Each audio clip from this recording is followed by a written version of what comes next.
யாருக்காக இதையெல்லாம் பண்ணிக்கிட்டு இருக்க? யாருக்காக இதெல்லாம் பண்ணிக்கிட்டு இருக்க? என் அம்மா.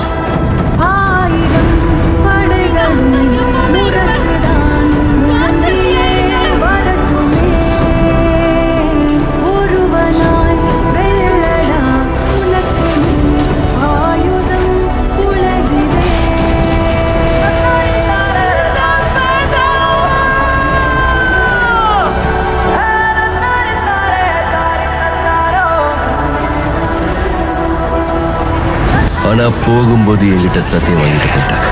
அந்த சத்தியத்துக்காக நான் சுயநலக்காரன் ஆவேன், கோழையும் ஆவேன், கொலைகாரன் ஆவேன், கிரிமினல் ஆவேன், வில்லனும் ஆவேன்.